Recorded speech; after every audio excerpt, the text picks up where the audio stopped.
या देवीच्या शक्तीनं सांगतो मी, जर 1 रुपयाचा 1 पैशाचा जर मी कधी नगरपालिकेचा मिंदा असेल 1 पैशाचा, तर जी अंबडची नागरिक मला शिक्षा देतील ते मला कधी मान्य आहे। मी कधीच राजकारण स्वार्थासाठी केलेलं नाही, हे अंबडच्या जनतेला माहिती आहे। आणि त्यामुळं इथं फक्त धनशक्तीचा वापर करून मागच्या वेळेस नगरपंचायत घेतली होती, पण लोकांना आता पूर्ण त्याच्याबाबतची जाणीव झालेली आहे की आपली धनशक्तीच्या माध्यमातून काही चूक झाली असेल, यावेळी आपल्याला ही चूक दुरुस्त करायची असं लोकांचा पक्का निर्धार झालेला आहे। किती उमेदवार निवडून येतील काय सांगणार? आम्हाला तर खात्री आहे की आमची बहुमत मोठ्या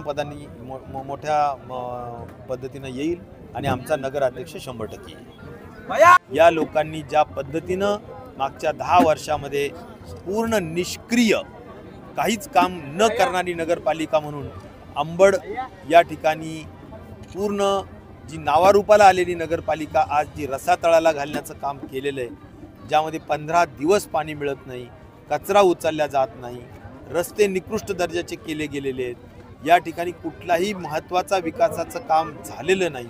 आणि त्यामुळं साधी भुयारी गटार योजनेचं कामसुद्धा जे थोडंफार काम केलं असतं तरीसुद्धा पूर्ण प्रक्रिया करण्याचं काम या भुयारी गटार योजनेच्या लाखो लिटर पाण्याचं झालं असतं, ते सुद्धा ह्यांनी केलेलं नाही। त्यामुळं सगळी सत्ता असताना जर ह्यांनी काम केलेलं नाही तर हे निष्क्रिय लोक आहेत आणि म्हणून यांना जागा अंबडचे लोक, जागरूक लोक दाखवल्याशिवाय राहणार नाहीत।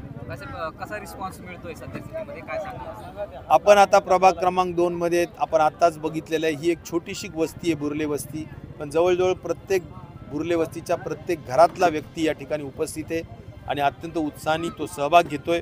मला वाटतं की लोकांच्या मनामध्ये उत्साह आहे आणि निश्चित प्रकारे लोक या सगळ्या गोष्टी केल्याशिवाय राहणार नाहीत। आम्ही धर्मनिरपेक्ष विचारासाठी मत मागतो आहोत, आम्ही विकासासाठी मत मागतो आहोत आणि त्यामुळं या संपूर्ण अंबड शहरामध्ये 18 पगड 12 बलुतेदार लोक राहतात।